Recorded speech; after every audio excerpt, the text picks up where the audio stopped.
de parler de Schubert, on va parler un peu de vous. Avec plaisir. Alors, a priori, vous n'avez rien à voir avec Francis Ford et Sophia. Enfin, je Non, en crois. tout cas, pas directement, je crois.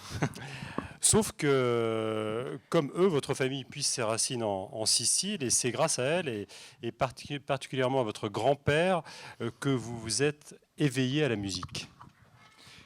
Oui, en fait, bon, c'est un peu lointain, mais je pense que quand même, il y a un attrait pour le chant, pour la musique, mais le chant en particulier, parce que mon grand-père avait tout un répertoire de chansons populaires, mais comme finalement beaucoup d'Italiens, de Siciliens, en fait, il y a cette tradition, on chante en famille, on danse dans les fêtes de famille, on joue.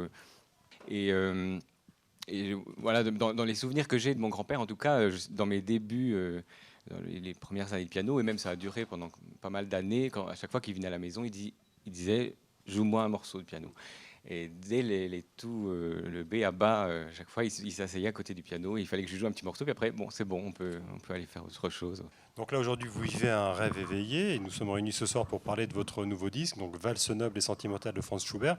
Et je vous propose immédiatement d'en délivrer un nouvel extrait avec un bouquet de quelques valses nobles et sentimentales, puis on en reparle après.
Comment avez-vous, Guillaume Coppola, découvert ces danses préalables?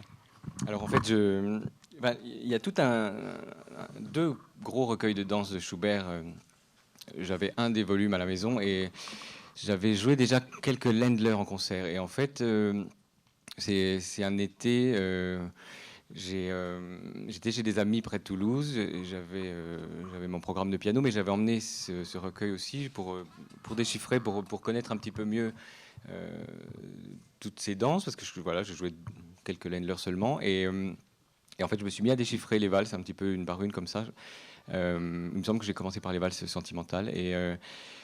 Et en fait, voilà, j'avais l'intention d'en déchiffrer juste quelques-unes comme ça. Et puis finalement, elles sont tellement courtes et elles sont tellement belles que je ne pouvais plus m'arrêter. Donc j'avais un petit peu cette... Vous êtes tombé dedans. Oui, j'ai une gourmandise en fait pour ces Schubert, pour ces danses. L'intimité, c'est quelque chose, dans les quelques interviews que j'ai lues de vous, qui revient. Vous dites que lorsqu'on écoute Schubert, lorsqu'on joue Schubert, on a l'impression d'être dans le secret d'une amitié.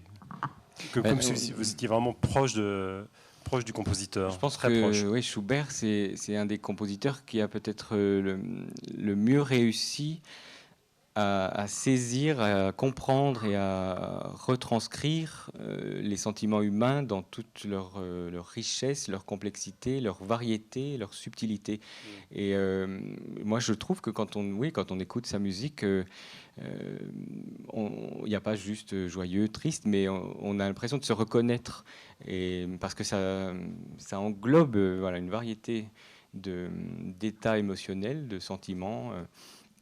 Et donc voilà, c'est pour ça que ça me donne l'impression, quand on écoute et quand on joue aussi sa musique, d'être face à une confidence, à quelque chose de secret et puis de très proche, quoi. Alors vous avez intégré une sonate dans votre disque au milieu de ces valses. On va l'écouter d'ailleurs, mais Peut-être pouvez-vous nous dire pourquoi avant qu'on Oui, alors l'écoute. justement, on parlait beaucoup on parlait des petites pièces, etc.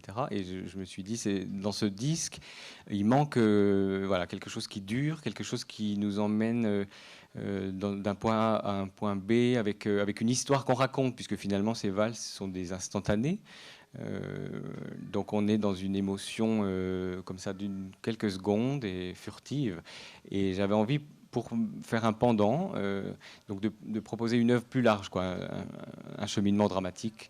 Et donc pour cela, une sonate, c'était la forme qui convenait le mieux.